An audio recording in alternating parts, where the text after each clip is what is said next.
জয় সোনাকে বলে, সোনা মা কেন এমন করছিস? একটা জিনিস ভাবতো, কতদিন পরে আমাদের দেখা হলো। তখন সোনা বলে, না, আপনার সাথে আমার পাস্টে কোনো সম্পর্ক নেই, আপনার সাথে আমার কোনো যোগাযোগ নেই। এরপর জয় বলে, সোনা, এটা কিন্তু তুই জিদ করে বলছিস। তখন আবারও সোনা বলে, না, এটা আমার ডিসিশন। মায়ের সাথে আগে যাদের যাদের সম্পর্ক ছিল, যোগাযোগ ছিল, তাদের সাথে আমার কোনো যোগাযোগ রাখতে চাই না। এরপর জয় বলে, মায়ের সাথে কিসের এত রাগ তোর? কিসের এত জিদ? কি করেছে তোর মা তোর সাথে? আর আমাদের সাথে কেন যোগাযোগ রাখতে চাইছিস না?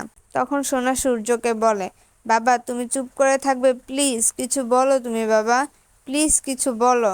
এরপর জয় বলে, সোনা, তুই এত বড় হয়ে গেছিস, তবুও তুই ভুলটা ধরে বসে থাকবি? কত প্রাণের ছিলে আমাদের তুই আর রূপা, তোদেরকে নিয়েই তো আমরা সারাক্ষণ ভাবতাম। তখন সোনা কল্পনা করছিল যে তার মা দীপা তাকে বলছিল যে তোর জন্য রূপা আর নেই, ও মারা গেছে। এসব ভেবে সোনা না বলে চিৎকার করে আর বলে, না না, আমি আর একটা কথাও শুনবো না আপনার, আর একটা কথাও বলবেন না আপনি। এসব বলে সোনা চলে যায় সেখান থেকে। তখন জয়ও যেতে চায় সোনার পিছনে, কিন্তু সূর্য তাকে আটকায় আর বলে, জয়, ওকে ছেড়ে দে প্লিজ, ওকে যেতে দে, ওকে একা থাকতে দে, ওকে এসব বলিস না।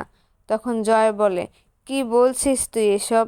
আমি সেই মুম্বাই থেকে কলকাতায় এলাম তোদের জন্য, আর তুই বলছিস ছেড়ে দিতে? কতদিন পর আমাদের দেখা। তো বন্ধুরা, আপনাদের কি মনে হয়, সূর্য কি জয়কে বুঝাতে পারবে?